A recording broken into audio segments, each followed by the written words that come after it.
Welcome to episode 335 of In Touch with iOS, the show that talks about iPhone, iPad, Apple Watch, Apple TV Vision Pro, and related technologies. I'm your host, Dave Ginsburg, and I have a number of great guests this week. Jeff and Ben could not make it this week, but hey, we've got some great people to be here as well. First off, it's been a long while, so he's glad he's back. Holden DePardo's back on the show. How you doing, Holden? I'm doing well. Thanks for having me back on again. Yeah, it's been way too long. So glad you're here. And I heard you have a new Mac Mini. We may touch on talking about that a little bit because someone else does too as well. Jill McKinley's also here, who has a new Mac Mini as well. How you doing, Jill? I'm doing great. Thanks for having me on. Sounds like your introduction is the description of my recording room. Watch, phone, iPad. Yeah, well, same here. Vision Pro. And then Guy Serle is also here this week. Thanks for being here. How you doing? Sure. It's great to be here. Yes, always thrilled having you as well. And last but certainly not least, I know you don't. You're the only one. You're the only one. We all have, most of us have Mac Minis as well. That's actually pretty impressive. Yes, it is. And Marty Jencius is also here, as he always is. Thanks for being here. How you doing, Marty? I'm doing great, and doing it all through my new Mac Mini, Guy. Thanks. Yeah. It's nice to know that I'm inadequate, so, you know. Yeah, well, we got you outnumbered. I was the inadequate one last week, or last time, so now I'm back. Yeah, the sponsorship was only 3 Mac Minis. Yeah. Or 4 Mac Minis, yeah. Yeah, we got 4 here. We got a good amount to talk about this week. We always do In Touch with Vision Pro, and we'll be hitting that in a minute, as well as Beta. Beta, some announcements got actually announced today as we record this. We'll touch a little on In Touch with Mac, got Mac Mini discussion a little bit, and lots of news and other topics. But let's go ahead and start off right away. And if you don't know Holden, I think Holden, you're the only one. I and Marty both have Vision Pros, so very nice. Okay. Yeah, so we've been talking about that every week, and so let's talk about the beta, because the fourth beta of 2.2 VisionOS had come out, and of course it is supporting the ultra-wide Mac virtual display. I installed it just yesterday. Did you get it installed as well, Marty? Yeah, I installed it. They're calling it the RC version. The RC, release candidate, right. Mm-hmm. And I had a hard time trying to find out what was new and special about it. I did some searches, and it wasn't until later today that I was able to pull up some material to say this is what's really going on with the issues that it's fixed. So videos in Firefox now play properly using Vision Pro speakers. There was problems with that. You can adjust the aspect ratio of the Mac virtual display, and it works correctly even if you're not using the default Mac display resolution. Fixed issues with Siri. It now works on the simulator, which was a problem for developers who were trying to do stuff, resolving previous functionality issues. Fixed issues with Swift UI. The tabletop, new features, direct manipulation. Users can now pick up and move equipment naturally with their hands. And then there's also a local handoff. They can transfer equipment between hands without dropping it. So you've got some real dexterity stuff. So it's often hard to find out what's new with each one of the candidates. Yeah. And it always frustrates me because you look at the articles and they tell you about the virtual display. Well, they always are saying that. We've had the virtual display for quite a few betas already. I did read something today that said that, well, maybe it's in one of the articles that you put. Yeah. Well, make sure you share the one that you found, because I didn't find that one. You just read off. Yeah. Well, this was just searching and then running content that was in the developer notes, basically. Okay. All right, great. And asking what was different. Yeah. So it was. I think we're going to talk about this. I heard that they're now 5K resolution. Did I see that in one of the articles? I did not see that. I think we were talking about the multiple screens with the sports ability. Oh, yes. About 5K or 5K ability with it. I have heard, if Reddit is your source of information, people are talking about the pass-through is much clearer now, and that it seems to be they're seeing improvements in resolution on the Mac Virtual Display. So that just might be anecdotal. That might be people are just really digging it, or their eyes are adjusting to it. But that's what the zeitgeist is about it with each release. And of course, the standard joke, Safari is a bit snappier. Yeah. Yeah, the article we have is in here for this topic is it added support for watching 5 sports games at once using with multi-view. And Apple did introduce that promised multi-view feature that would let sports fans watch up to 5 games at once. The multi-view feature for the Vision Pro works with MLS and MLB games, but other sports like football and hockey are not supported at this time because Apple offers MLS and MLB games through Apple TV Plus subscription because they have partnerships with those leagues. But this update actually added the SharePlay integration, so now the Vision Pro wearers can view the live sporting events together, including multiple games at the same time. Along with the multi-view and the SharePlay features, the VisionOS 2.2 also introduced 2 new Mac virtual displays aspect ratios we have talked about. So you got 21:9 wide and 32:9 ultra wide, which is equivalent to 2 5K monitors side by side. That's where I saw others 5G. features. Is that all? Yeah, that's all. And then the other features include the option to route audio from the Mac to the Vision Pro and support for viewing spatial photos and videos that are embedded on web pages. So they're expecting the looks like beta in general, I think Monday and December 9th, as we're recording this, so it'll be this next week that I think all the betas will come out, which we'll talk about in just a minute. But did you have anything else that you want to add on that, Marty, on that? No, it's exciting that they're moving this product along software-wise quickly, that it's not just kind of stagnating. And that, every time someone says that the Vision Pro is going to die an early death, you look at how developers are using it. There'll be some articles that either we talk about or we don't, about how different companies are using it. And if it's dying, man, it's taking a lot of people with them. Yeah. So the other couple articles will go through here for the Vision Pro this week. They are going to begin selling the Vision Pro in Taiwan. That's already pre-orders have gone live ahead of the December 17th launch. So that's another country that'll be able to take advantage of the Vision Pro now, which is good, exciting to hear. So they're expanding in other countries around the world. So they've continued on with that. And this was also an interesting thing about Apple Vision Pro has completely changed how Porsche unveils sports cars in 2 ways. And this was there was no secret that the team at Porsche are fans of Apple technology, but they embrace the next gen CarPlay, and Tim Cook has mentioned them. So they're talking about being able to have a Vision with a pass-through and display system. They'll have 4K resolution for each eye, which could effectively peel back the outer layers of the sports car.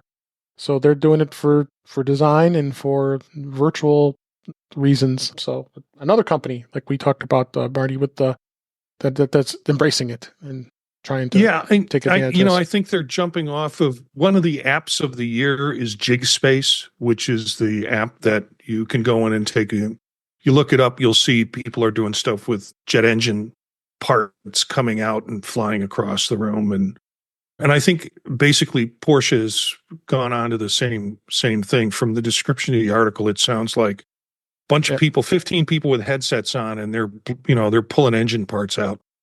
Hopefully not. And letting them float around the room. Yeah. What? Don't hit you in the face. Yeah. Holden, I'm just going over the assumption you were able to, did you get to go to the Apple Store and to get a demo on it, or? Yeah, I got a demo on it, and I'm relieved to hear the pass-through has improved, because I think that was one of my it wasn't terrible, but it definitely could have been stronger. So it's nice to hear that's improved, but you're kind of saying maybe that's just, perception and not actually something that was, there's a huge step up on.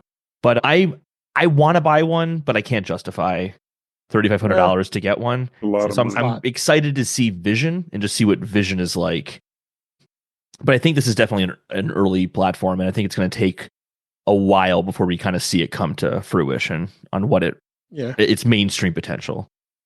Yeah, well, I wasn't going to do it at first, and I gave in since you're still learning about that. I have one now, but this got my better half's approval, so it wasn't like I just did it. So that's important for a purchase that big. Yeah. So, Jill or Guy, did you have anything else you wanted to add on Vision Pro this week? I have to agree with Holden. It's at this point, I can't justify getting one for various reasons. Not the least of which, if it was half off, maybe, but Yep. Well, I'll tell you something that's not going to be on Dave and my tombstones.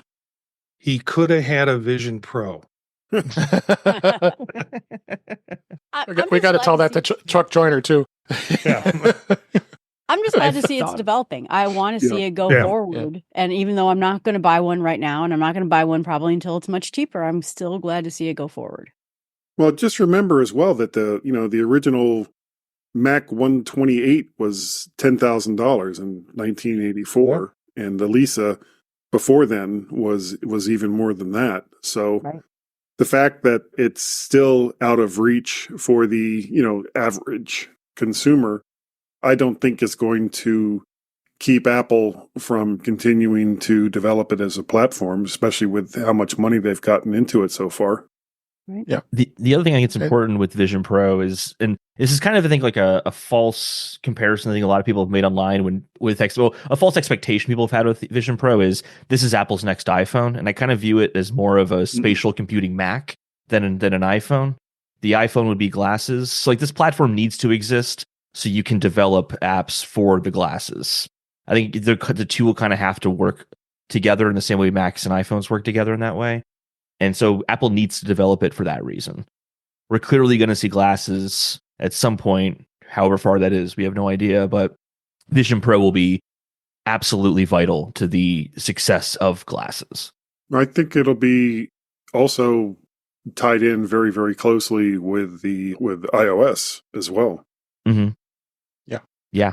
The last topic I want to hit on the Vision Pro is the mixed reality hit Little Cities diorama is now out for Vision Pro. This became very popular on the Meta Quest headsets. It's now on the Apple Vision Pro.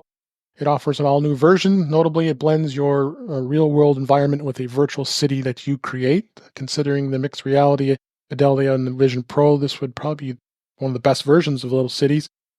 I am not familiar with this game, but I know we're definitely going to have to take a look at this. And then it did arrive in Apple Arcade, so if you have our Arcade subscription, you get to take advantage of it. Isn't it another city simulator game? Yeah, it is. It looks like essentially that. Yeah, very similar. So there's excitement there to add some more content that we've been lacking. Yeah. I guess would be the video shows some exciting things that you can do with hand movements in terms of grabbing things and moving them around, picking them up and redesigning your city. Yep. So this is some good news to see some more things here. So that's Apple Vision Pro this week. Let's go ahead and move on to beta. Apple did see the release candidates of iOS 18.2, iPadOS 18.2, as well as tvOS and watchOS are all in release candidate mode here. So very close to release, as well as macOS Sequoia 15.2. They're all out for testing purposes, both the public betas and the developer beta. And we know the usual things we've been expecting in iOS, including the image playground, the image wand, the Genmoji, the Siri ChatGPT integration, the visual intelligence, and Siri heard me say her word. I better probably say S lady.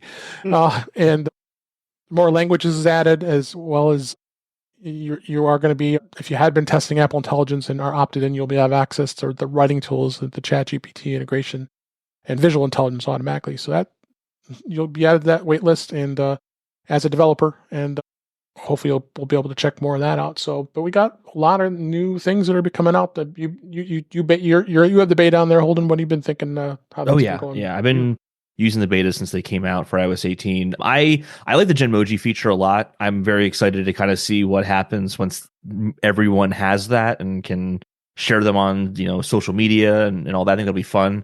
The image playground, it seems like you can do portraits pretty well, but even then it's not nearly as strong as something you'd get from ChatGPT or another model, but it's also running locally on the device. I don't know how much of that's going to the the server setup they have for Apple Intelligence. They use a private cloud compute or something like that.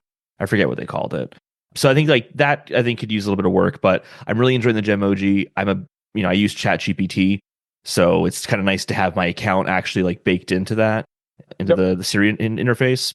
I still, however, use ChatGPT with the action button, just because I feel like sometimes I still want to go to the chat and talk there. But I've been really impressed, actually. I think some people have been kind of harsh on the Apple Intelligence stuff, but I'm liking a lot of it. I mean, I know this is an 18.2, but like I like the notification summaries. I like the writing tools. I've been using all of them pretty consistently. Nice. Well, you, Marty, it's still first gen. I mean, all of this stuff is. I find the messages summary to sometimes be a little too summarized, but of course you can always just hit the button and it'll show you the whole thing, whatever it was that the other person said. So you're never going to miss something. I also don't know if I would want it to like I think it's fine that it doesn't summarize it to the most exact degree possible. It's just kind of a brief overview. Right.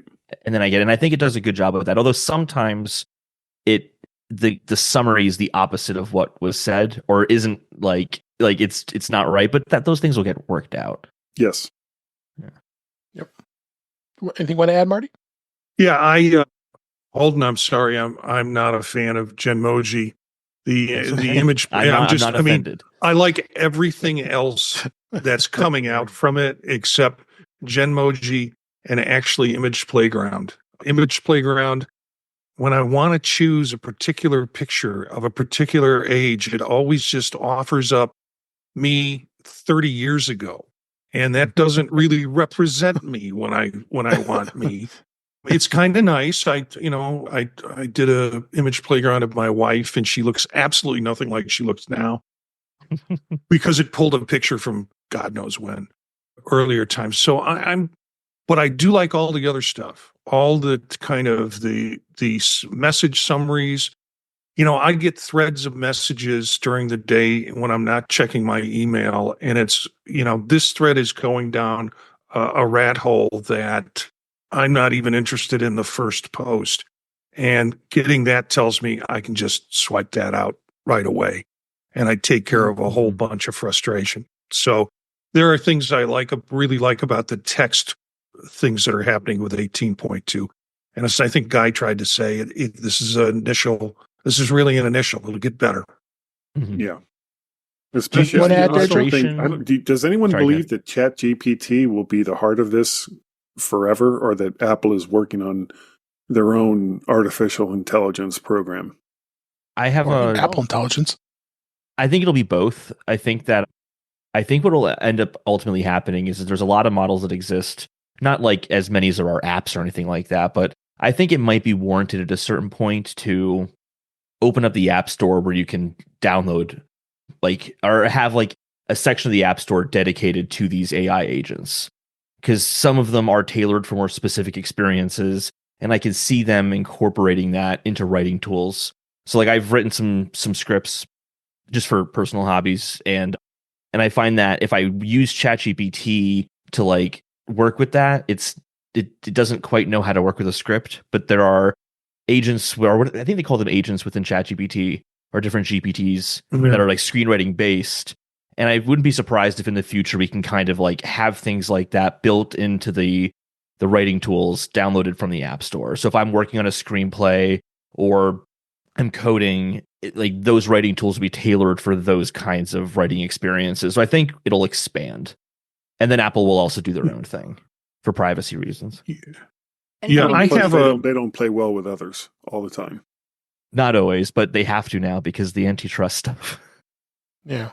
Let's bring Jill in here. What's your final thoughts on this? I've primarily been interested in the writing aspects of it because writing is just not my forte, and it's been great. And I can't wait till other third-party apps start hooking into this ability. It's nice, with you having it with Notepad and other mail types of apps that come with it. But I'm looking forward to it being integrated more, because I think it does help me write better. In fact, I did a podcast and I was trying to write the blog article and I was just struggling. And somehow ChatGPT brought the whole thing together and really had some insights about something I said. And I went, hey, that's pretty good. So I could never have written that, and it knew something, about what I said better than I knew. So I liked it. The ChatGPT integration into the writing tools is also really fantastic. You can do a lot with that. Yep.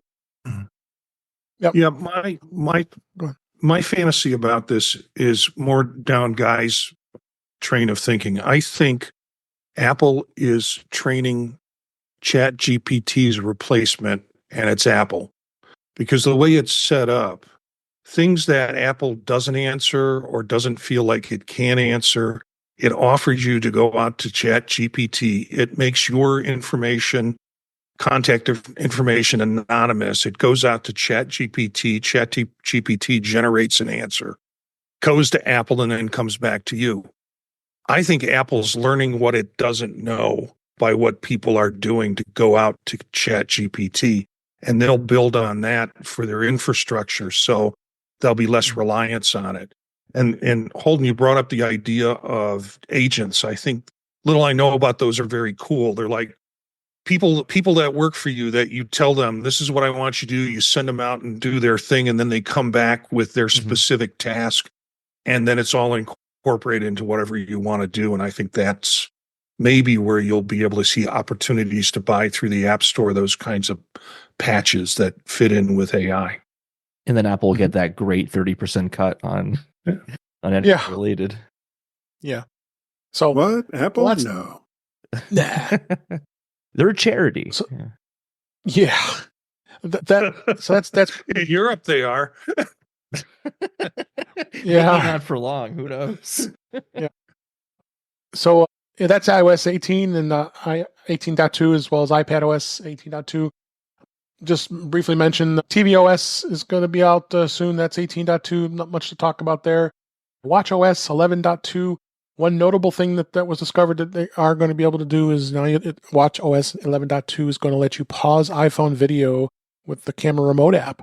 It's a new useful feature that allows you to pause the video that you're recording on the iPhone using the camera remote app on the Apple Watch. But camera remote apps have been on basically since the watch has been launched. But there was never an option to start and stop video recording because you want to pause and play, continue recording the video. So then they've now added this feature in watchOS 11.2. So that's going to be kind of exciting to see how that works. If you are using it as a remote control, you don't have to have something else other than the Apple Watch to do that. So, and that pretty much is it about beta this week. And it's going to get released next week as we record, probably around December 9th, we're anticipating. So we'll see some of the new things here when it comes to that. So with that, I want to go a little bit of In Touch with Mac this week. One thing I wanted to talk about here, this was just written up the other day here. Apple releases an iCloud passwords add-on for Firefox. Now, Apple now has a dedicated iCloud passwords add-on designed for the Firefox browser, which means Firefox users can access passwords and logins stored in the Passwords app or iCloud keychain when using the Firefox on the Mac. Extension is being distributed by Apple, but it appears it was originally created by a third-party developer and then later taken over and updated by Apple. With the iCloud passwords extension, passwords stored in the iCloud keychain can securely be filled automatically when signing into websites in Firefox. New passwords created in Firefox are also saved to the iCloud keychain. And this is pretty interesting to see that Apple decided to partner up with Firefox, Mozilla, for all places to do that. So, what do you think, Holden, on this? I use 1Password, so I won't be using this myself. Yeah, but if all things, both. Yeah, 1Password's fantastic. It's interesting that Apple would work with a third-party company for something so private. But I guess it's still going to be secure, I'm sure. But it's just interesting that you don't usually see them working with companies like that to begin with, but let alone for something so personal. Yeah, agreed. How about you, Guy? What do you think on this? It doesn't surprise me. I think I don't want to go as far as to say Apple is trying to Sherlock 1Password, but they're kind of going down a road where, especially as more and more people jump on the M series Mac bandwagon, that as future operating system upgrades go, there's going to be less and less of a need for the average user to use 1Password. I mean, as it stands right now, because it's ambiguous with my phone and my iPad and my Mac, and, I don't have to sit there. Oh, crap. Hold on. Let me type in my, 1Password password so that I can get to this stuff. It's just all kind of works. So I can see at least for myself, possibly not using 1Password going like in maybe not too near future, and I hate to be that Apple fanboy, but if it's working for every single thing that I'm trying to do, then why am I maintaining two separate applications that do the same thing? I'm preparing for the day where I will get away from 1Password, but I store documents securely there. And I can't do that currently anywhere else that I feel I trust. So for right now, I think it's going to be the race of 1Password. Can I find other ways to be incredibly useful to you instead? Well, can't you also do that in like Notes? There are other things I could do for sure. Secure Notes, yeah. But also I use the Brave browser, which there's no. True. So I'm still integrated with 1Password and Brave. I like the Brave browser. I use that with StreamYard. Yeah, it's Chromium. I'm happy to see this on Firefox because it gives me an alternative that I have to be reminded that that's a good solid browser for. And some of the programs that we run, your only other choice besides Chrome is Firefox. So I'm glad that it's there. I pay for 1Password every year, and I'm using it less and less, particularly with this password integration. And I think I started shutting those down because I had multiple password apps running. And it was like, I try to sign into something, this time 1Password pops up with it. Then the next time another one, and sometimes both of them pop up. So I'm closing more options than none. So I've just kind of gone with what's in the Apple ecosystem, and it's not causing me problems right now. So, yep. The one thing that 1Password has that I just like it too much is the key command, the Command Shift Spacebar. To have, it's kind of like Spotlight search, but for your passwords. I use it all the time. I don't think iCloud Passwords has that. That'll kind of be the moment where I feel like I'd have to switch. But it also seems silly to pay for 1Password for that very, very, very small convenience. Yeah, but I like it. It's so great. It is. I've been a 1Password customer for a long time. Yeah, me too. Yeah, but it's like storage closets. Once you sign on and start throwing stuff in it, it's like, oh, I got to pay this monthly bill every month or this annual bill because where am I going to put all my stuff? Yeah. Some of the stuff I haven't gone to look at for 8-9 months. So how much do I really need it? Mm-hmm. Yep. So let's talk about the Mac Mini some more. We have been talking about it for the last few weeks since I bought 2 of them, and I would be interesting to hear how Jill and Holden's experiences have been with their Mac Mini so far. When did you get yours, Holden, and how has it been the experience so far? I got mine, so I configured mine, so I had to wait a little while, but I only ended up waiting like a weekend, and then it arrived the Monday after launch. So what'd you get? I got the M4 Pro with 48 gigs of RAM and 1 terabyte storage. Nice. So I'm planning on having this thing for a very long time. The RAM felt excessive, but I don't know where we're going with these large language models, and that's I can see those being very, very RAM hungry. Yeah. So I wanted to be prepared for that. And so far, good experience. It's incredible. Yeah, it's great. This is my first desktop. I've never had a desktop computer before. I've always had laptops. And the thing that really hit me is how much more convenient it is to have a desktop in the sense of my camera and my microphone are just always connected. I don't have to like reassemble everything when I bring my laptop back to my desk. And I just was using my iPad more when I was away from my desk anyway. So it just kind of felt like it's time to try a desktop. And it's very versatile with, how small it is and what you can hook up to it. And it's a fantastic experience so far. It's very powerful too. It's very snappy. Just like Safari, the new version of Safari, it's just so snappy. I went with the base model my first machine was the M4 Pro with the 24 gigs of RAM and then 512, but still zippy as all heck. And then my second one was the base model, the M4, the 256 with 16 gigs of RAM as a beta machine. So, Jill, what did you get? Which one did you buy? Yeah, I found my old Mac Mini, which was an M1 with 8 gigabytes of RAM, was greatly I had that underpowered. And now I'm starting to get into video recording, editing, and things just took forever. So I ended up getting just the M4, not the Pro, with 24 gigabytes of RAM because RAM is really where I was choking on my previous machines, and 512 memory. And this thing is just a beast. It's handling everything. Before I used to have to close everything down in order to get anything to now, nothing. I don't have to close anything. And it's been great. And the same thing that Holden said, having a desktop machine instead of my laptop that I'm carting around all over the place, just sits here. Yep. It's always set up. Perfect. Yep, that's my debate right now. This machine I've been using for years is my M1 Pro MacBook Pro 16-inch.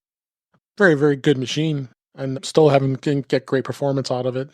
But it's not an M4, so it'd be interesting to see where I go, or maybe I make the Mac Mini is my daily driver, and just maybe I'll sell this. I have a MacBook Air, so that could be my laptop. So we'll see where I go with that. Marty, you just bought the base model Mac Minis? No, I got the M4 Pro 24. I got that's right. You and I got the same thing. I remember. And 512. And I've been loving it. And it is currently sitting on my desk on top of a Studio Ultra One that I have not turned on in 3 weeks. Yeah. And I'm thinking, I bought this to take to my office, and I thought my office doesn't deserve this computer. I'm just going to let them give me my Dell Windows computer, and it'll stay in my office. And I've been running and trying to run everything through this. Now, the last couple of days have been difficult because I've had to do a lot of video editing, in the sense that I had to pull some things out of video that I already posted that I needed to get out, and to make sure I was all clear with Apple and fine with Apple. And today I was running it, and it got a little slower than what my initial runs with it. So 5 minutes, 10 minutes, 24 minutes to kind of do some conversion on video. Like I've always said, that's a cup of coffee, that's a lunch break. But my thinking now is we'll see what happens with the ultra releases, if they're going to do an ultra release. And I might just say, I don't need a Porsche. What I've got here on my desktop is good enough. I might go back and buy a second one that's got more RAM in it, maybe more space, and get a little more power out of it, and use that as my desktop and have the second one for travel or whatever. Yep. Have you guys used it with the Vision Pro? How has that been? Yeah. Oh, it's amazing. And I've used it without a monitor hooked up to it at all. And I had a great experience. I mean, it just connected. There's my screen, the Vision Pro, and it's the ultra wide 32 virtual display. And it's pretty amazing. Yeah, I took it on Thanksgiving. Go ahead. I took it on Thanksgiving trip with me. Did bring a standalone flat screen, one of those carry in your backpack monitors, just because I wanted it to be able to do some heavy work while I was there. But it worked great. Yep. That's the thing. Traveling with this thing could be more attractive because it's so small. I know it's still a little overkill, and obviously a lot of people prefer laptops. But I think Apple really hit it out of the park with this new model. I really think they did. Yeah, absolutely. Yeah. So let's move on to steer away from the Mac Mini, but great to get this good conversation. But I wanted to talk a little bit about using private Wi-Fi addresses on Apple devices. I discovered the fact that if you aren't familiar, Apple did introduce a enhanced privacy and security that has private MAC addresses and rotating MAC addresses, and those features. Of course, we know they did that to protect our privacy. But what'll happen is it makes you have a problem when you go to a set Wi-Fi access point, and sometimes you go to that place frequently. There might be someone's place that you go to frequently. And you don't want to have to keep registering, especially at hotels or that if it changes, sometimes you can register it and let it hold for maybe 3, 4, or 5 days if you're traveling. Well, a lot of folks who have the hotels and a lot of other businesses and places like that have their public Wi-Fi, but they keep it secure because you have to register and you're using the captive Wi-Fi registration. And what happens is then you got to register again because the privacy is in place. Which, hey, I commend Apple for doing that, and I'm all for the privacy and protection. And I really think that's awesome that you can do random MAC addresses, because once you get hold of someone's MAC address, you know what your MAC address is on your device. So now you can do this randomly. I put a link in the show notes for this. Was a support article from Apple about how to use that and how to turn the feature on and off if you needed to do that. So basically what you have to do is, and this applies to the iPhone, the iPad, the iPod Touch, as well as the Apple Vision Pro. You go into the settings and you go tap into Wi-Fi. If you're currently connected to the network, you tap the edit in the right corner of the screen, tap more info next to the network name, and then you can do the configure this setting. If you're in the iOS 18, iPadOS, or Vision Pro, you tap private Wi-Fi address, and then you tap off. So this gives you the option of being able to turn this off. I didn't realize you had the option to be able to turn this off, and I think this is in a pinch if you have to do it. At least you have that option. And this article talks about the Mac as well as an Apple Watch, and including the rest of the other devices I just mentioned. So I thought I'd mention this. I thought this was a interesting information to what Apple's doing with this. But at least you have that option. If you're going to stay in a place that you want to stay on the Wi-Fi in a public Wi-Fi setting for 3 or 4 days, if you have to turn it off, because the problem is if you don't turn it off, it's going to force you to register again quickly and give you a bit of a challenge. So what do you think on this, Holden? I don't have too much thoughts about it because I don't travel a whole lot. So pretty much always at the work Wi-Fi or the home Wi-Fi. But, it's good to have options. Surprising when Apple gives you options sometimes. Yeah, so I thought this was interesting. Anybody else want to add anything on to this on this topic? It was well, the important thing is to remember that unlike a lot of Apple's other privacy features, at least this is one you can turn off if you need to. Right. If you need to, right. But at least you have it. I mean, you compare it to Android. That'd be rare you'd have something like that. Anybody want to add? What advantage does this have over just a VPN? Well, I mean, I think it's adding that enhanced privacy without the need to using VPN. But if you do use, I think some of us do. I assume you do, Marty, with VPN on your iPhone. Yeah, that's going to be a protection right there. You'd hope that the Wi-Fi. I'm not asking that as a challenge. It's really I don't know the answer to that question. Okay, cool. But I can give you an example. At my last company, we had Wi-Fi that was password secured, and we were not allowed to use a VPN on it, or they would block us from using that. And so it'd be nice at my work company if someone learned my IP address and try to reverse engineer my address. This would just be a nice security method for me to or public at airport with the password. Yeah. So just thought it was an interesting discovery I made on this, and the links in the show notes if anybody has any inquiring about it. So the other things I wanted to hit on here was, let's talk a little bit about receiving RCS messages on your iPhone. RCS messages, that was such a big debate between the green bubble and the blue bubble, and we can't communicate with Android users. Let's face it, we have friends. We allow them to have Androids. Let's face it. They know who they are. Yeah, they know who they are. People. We're just good people. So it came last year, and after a lot of persuasion from Google, especially, that they've been championing. And the EU was another push. Now RCS adoption worldwide. So the biggest keys now, you can have higher quality photos and videos sending it through RCS, larger file sizes for attachments, audio messages, improved group chats. Oh my God, that's proven all by itself. It's amazing when you're chatting with somebody who's on Android, and all of a sudden you see them, they're replying like we can see normally in messages on the iPhone. So now you can do that, and you can do location sharing. It can be part of a group. So that really did. This was the good thing that it bridged the gap, which was because it was a lot of things were exclusive to the Apple devices. Like I said, the infamous green bubble effect, as they called it, and RCS attempts to eliminate that disparity, making a more unified message. They didn't change the color though, so it's still green bubble. So they're still getting green bubbles. Yeah, they're still getting green bubbles. Well, yeah, that's what you get for Apple complaining. And Apple does give the option to turn it on or off if you needed to. So if you wanted to do that, but that's all up to security. Right. And also remember that here in the States, depending on what carrier you're using, you have to wait until your carrier turns on RCS as well. Right.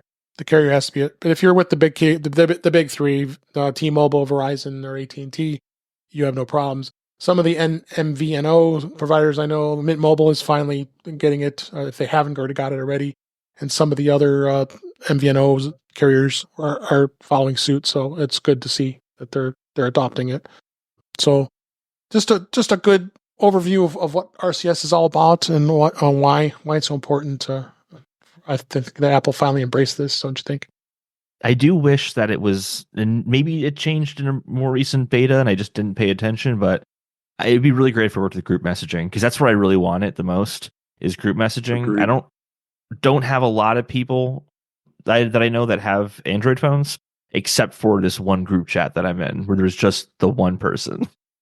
Yeah. So like the whole like chat is like brought down because we give him a hard time about it all the time. Mm-hmm. And he'll never buy an iPhone, so we just have to wait for RCS group chat. So once that happens, I'll be really excited. But it's nice to see anyway. I mean, I never understood why Apple was so reluctant to do RCS outside of it, going through Google servers. I'm not sure if that was negotiated on and they do something special for them. Who knows? But it's been a long time coming. Yeah. Oh, yeah, for sure.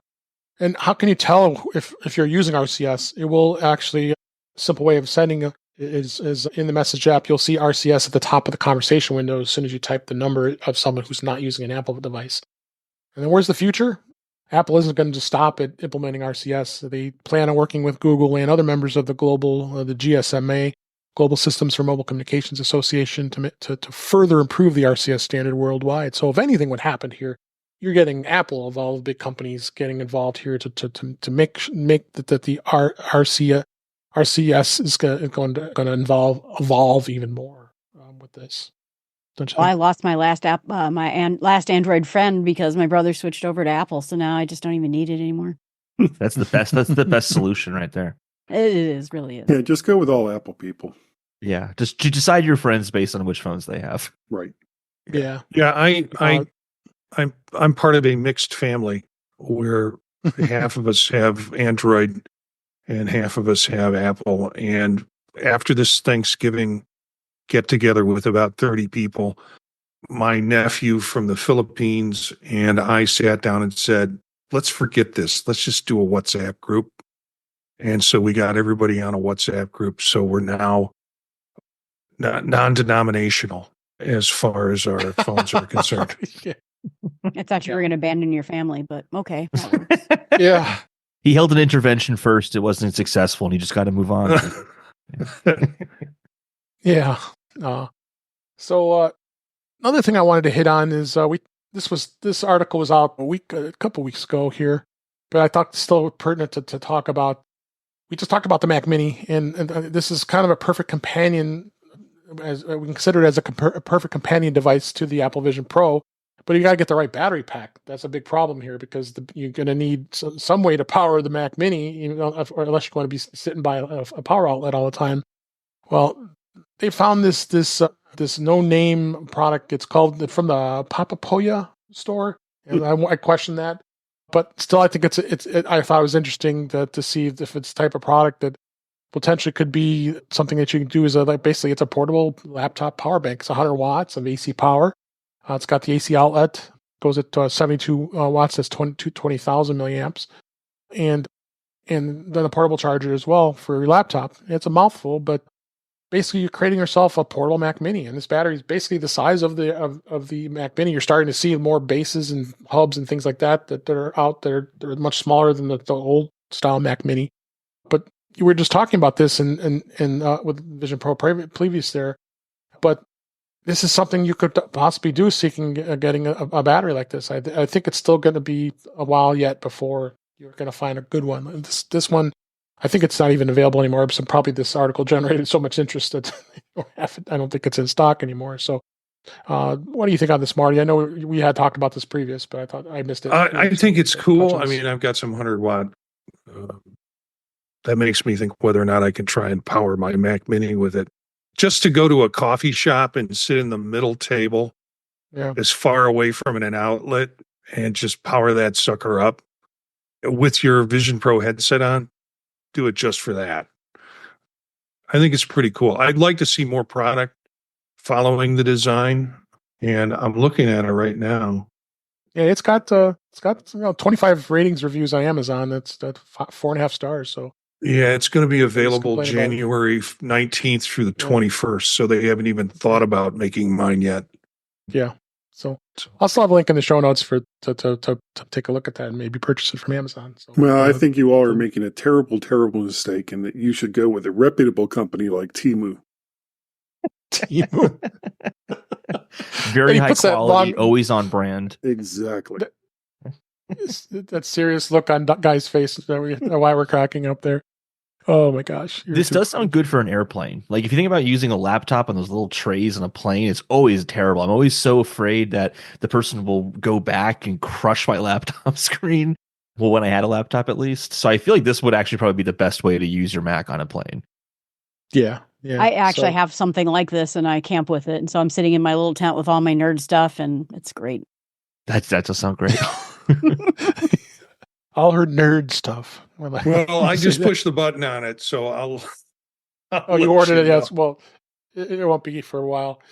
Yeah. How many hours do you get out of battery life on that pack? I'm curious. I thought it was a couple hours. 20 minutes. 20 minutes. 20 hours. That's pretty good. Yeah, so I think this could be considered quite a concept for the future. For the Mac Mini, I think, just because of the sheer size of it. So I'd be curious to see where that goes. So a couple other things I want to talk about. This is one of the biggest things that drives me crazy with the Apple Watch. So the Smart Stack on your Apple Watch it's a clever thing here, and the collection of widgets that can be pulled up with the scroll of the digital crown shows you a lot of relevant information throughout the day. But sometimes its eagerness to help is a bit much, and I agree that when it comes to live activities, whenever you raise your wrists, and if I'm playing something, whether it be like YouTube TV, I'm watching it on my phone, and all of a sudden that Smart Stack comes on my watch. I don't want to look at that. I want to look at my watch face. So that's the delivery tracking system. What does it does that with the Apple TV as well as your iPhone if you're watching video. Like I said, I was watching YouTube TV. It does it. So what you can do is you actually can toggle off the switch next to auto launch live activities just by going into the settings in your Apple Watch, tap Smart Stack, select live activities, and then switch it to the switch next to auto launch live activities. You can turn that off. Live activities will still be available in your Smart Stack when you want them, but you have to manually scroll over to them instead of having them pop up automatically. So to me, that kind of drives me crazy. I haven't turned them off yet, and I think I'm going to do that right now or soon to get that done. So anybody was aware of that? I turned it off immediately when Yeah. So check that out. The articles that they're in the show notes with the steps as well. So other thing I want to talk about here. Do you know the iPhone SE is now 1,000 days old?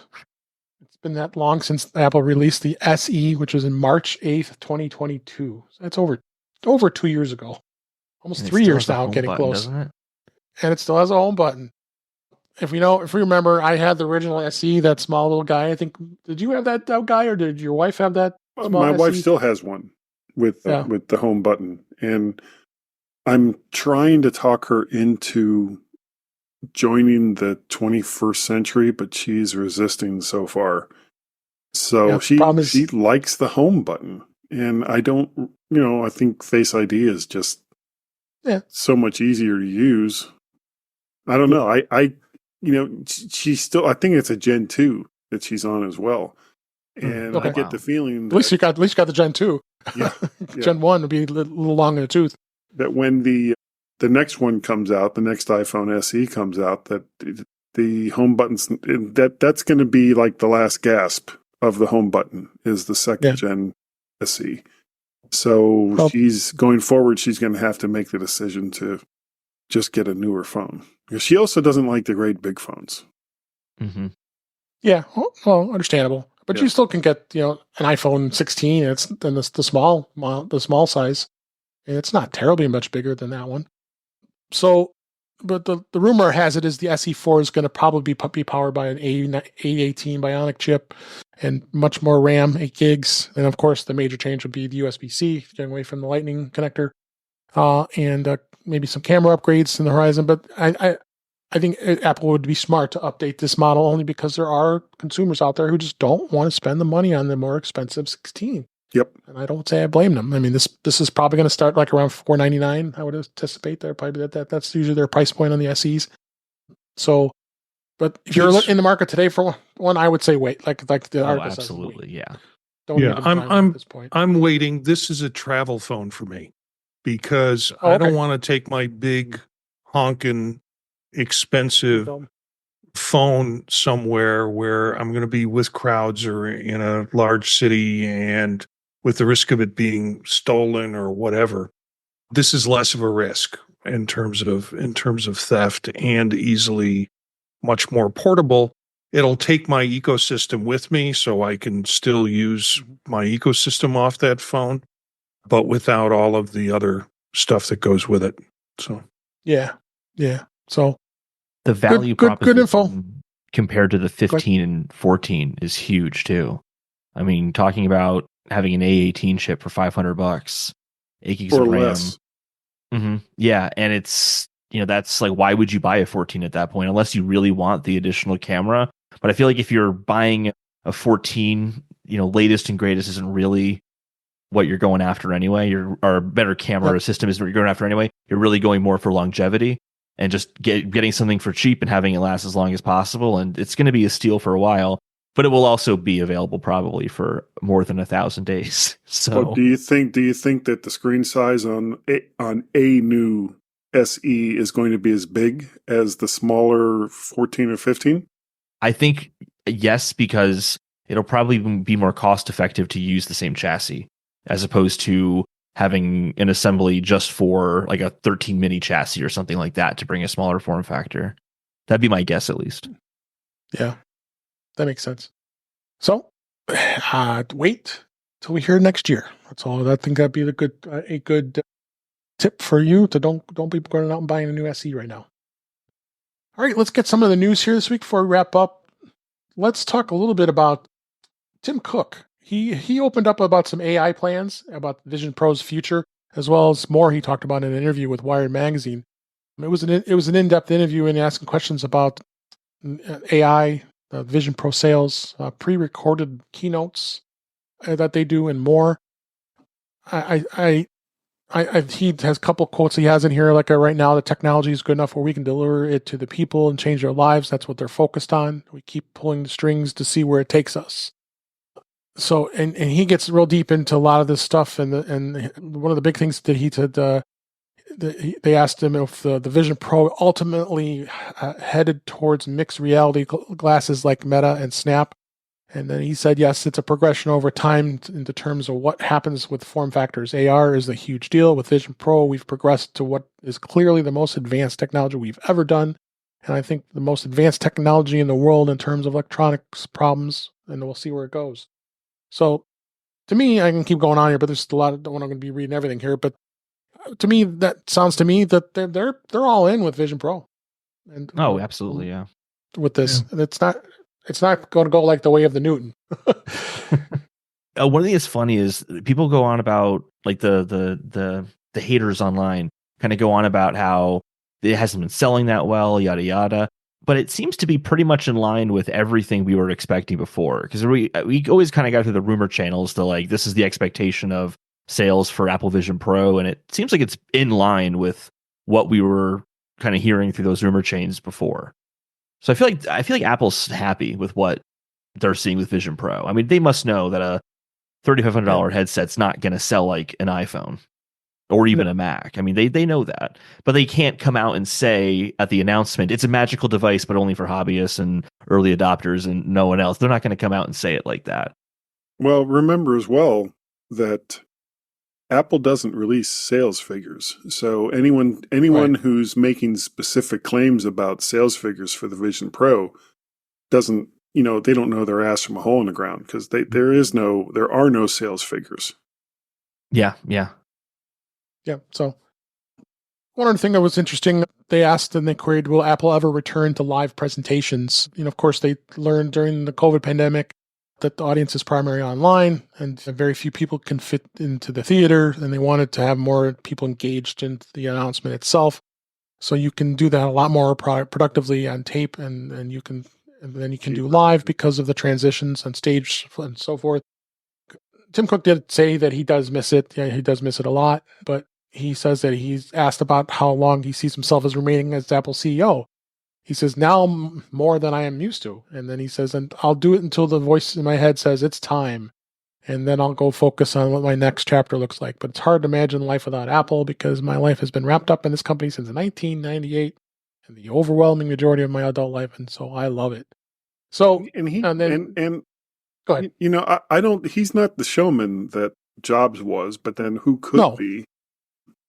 It's, when you look at these pre-manufactured presentations that Apple has been doing for the last 4 or 5 years, it also allows them to completely control the message and the medium. So that allows Apple to say, okay, well, we're not going to have mistakes like a camera suddenly, crapping out in the middle of a keynote. Because if it doesn't work, we just throw it off to the side and get another one and take 2. So the fact that, I have to question whether Apple will ever go back to live presentations, other than maybe like a big, huge new product announcement, that kind of thing. But I think for the most part, what we've been seeing that's what we're going to get going forward. Yep. I have to say, I really like Tim Cook, and it's the whole reason I moved over from Windows to Apple.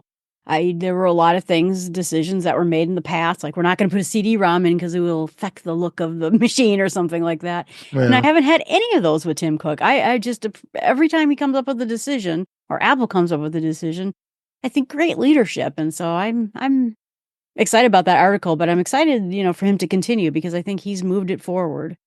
It's what he does. Mm-hmm. He has been so important behind the scenes for a while. I mean, he is the reason, like, when Apple has maybe not for every product, but for manufacturing to a customer buying the product, it's like a week turnaround. And that's because of Tim Cook and his operational success. And he was able to scale up Apple in a way that Steve Jobs, I don't think, could have. Because Steve Jobs kind of can't get out of his own way sometimes, for better or worse. He's not, Tim Cook's a better logistics person. And I think that's kind of what Apple needed at that moment. And Steve handed the reins over before anyway. I mean, obviously for health reasons, but it was Steve's pick. And I think he's done an incredible work. I feel like the transition to Apple Silicon was so solid. And it was such a great move on Tim Cook's part. And I feel like he doesn't get enough credit for that. Yeah, absolutely. Great.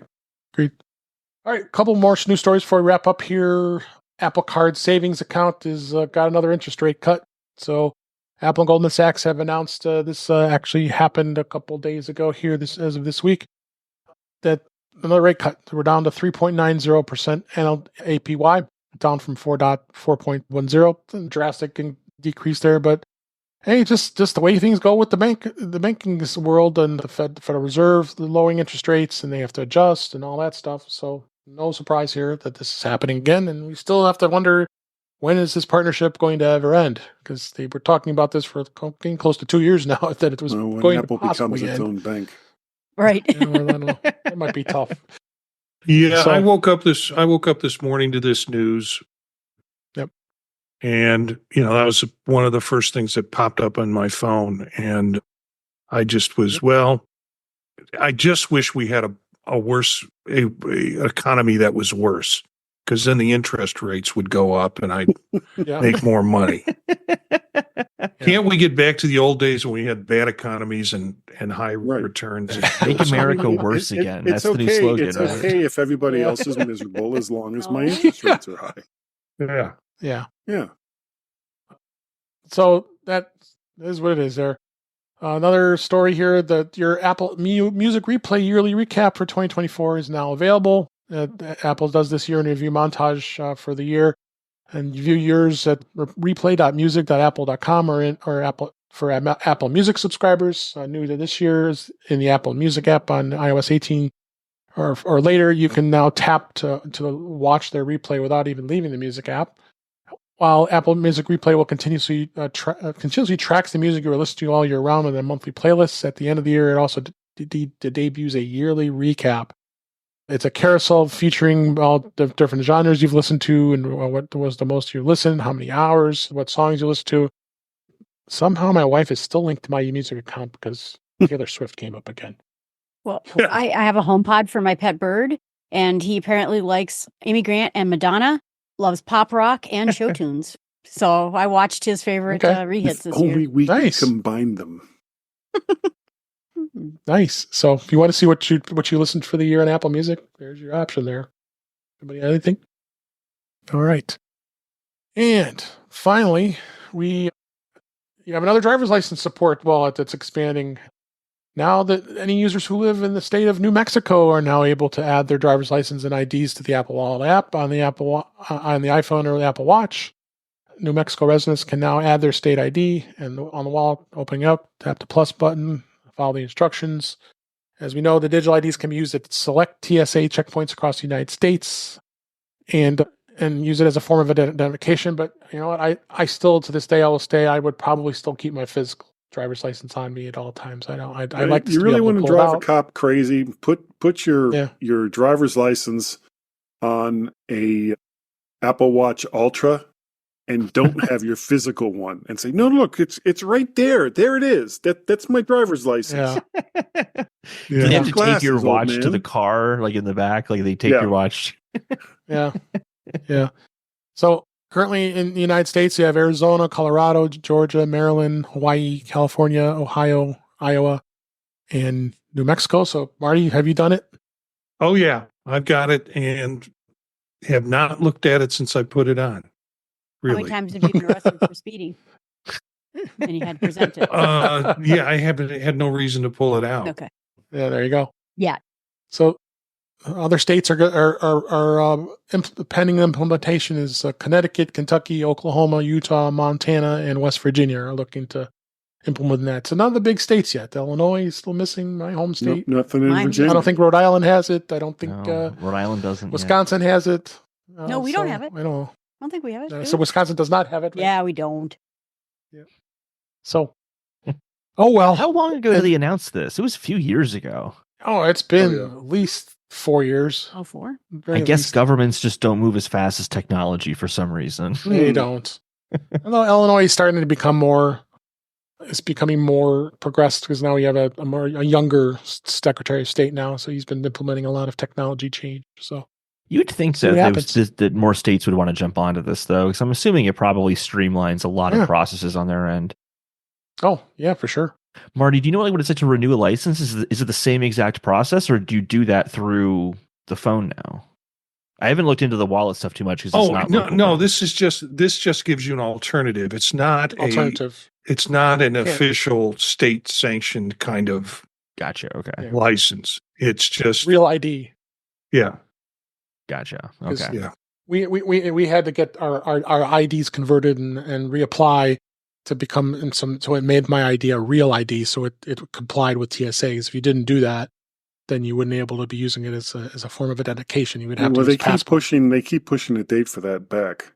Oh, they sure do. So I still haven't gotten mine converted. Okay, well, see what happens in your fine state of Virginia. Right. Well, I got one more year. My next birthday, I have to have it done. Me too. Okay. Me too. There you go. I've been putting it off because I don't know what their policy is, if I'll have to retest or anything with my current conditions. And, as it stands right now, everything's great. I can use my existing license and everything's fine. So, we'll see what happens next year. For sure. All right, let's go ahead and wrap up for this week. What a great show. So glad to have our 3 special guests that come on this week, and really appreciate you being here. So let's go ahead and wrap up. That's a wrap for this week. Please send your comments, questions, and suggestions to our email address, which is feedback@intouchwithios.com. You can follow us on Blue Sky at InTouchWithIOS or Mastodon. You can also support the show by buying me a coffee at intouchwithios.com/coffee. We would really appreciate it. You can become a patron of the show by going to patreon.com/intouchwithios. We have 2 tiers available to support the show. We would really appreciate it. Make sure you like, share, and subscribe so you're notified when we are live streaming, which is Thursday nights at 8 p.m. Eastern Time, 5 p.m. Pacific on our YouTube channel, which is youtube.com/intouchwithios. Thanks for Cleus and the Winter Bucket being there, and others that were watching. Appreciate you being there. You can watch the current and past live streams as well as listen to past shows.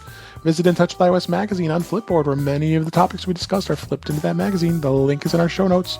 You can subscribe to our show in your favorite podcatcher, including Pocket Casts, Overcast, Apple Podcasts, many others. But just better yet, just go to our website, intouchwithios.com, where all the links to all the ways to listen to us are on that website.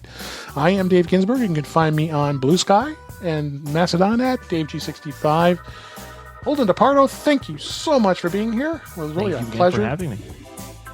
You want to let everybody know where they can find you? I'm just not really online. I'm an enigma. You're an enigma. Okay. Thanks for being here. That's enigma@bluesky.com. Enigma at Blue Sky, right? That's a great handle, though. Yeah. You know it's not there. No, definitely not. It's Yeah. there. And that is Guy Serle. Thank you, Guy, for being here. We appreciate you coming in here. And where can people find you? Well, it was nice to be had. You can find me almost every single week at the mymac.com podcast. We're coming up on our 1,000th episode. Gaz and I have been doing that for a while now. If you'd like to email me, it's guy@mymac.com. And as well, you can find me as Mac Parrot on both the X Twitter thing and Blue Sky. Great. Thanks, Guy. And Jill McKinley, thank you so much for being here this week. I appreciate it. Where can people find you? Oh, you can find me. You have my website at startwithsmallsteps.com, and that has a list of all my podcasts that you can find, or you can find me on Twitter or email me through startwithsmallsteps. Great. Thank you so much.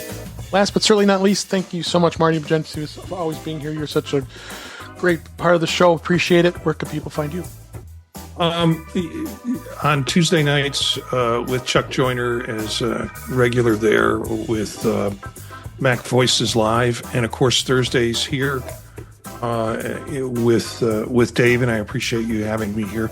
You returned the favor last night by joining me on the Old Mac Gang. Not that he is an old Mac ganger, but we were talking about Mac user groups, and it was great to have Dave on because he has such a great history with it. So Wednesday nights with the Old Mac Gang at 9 p.m.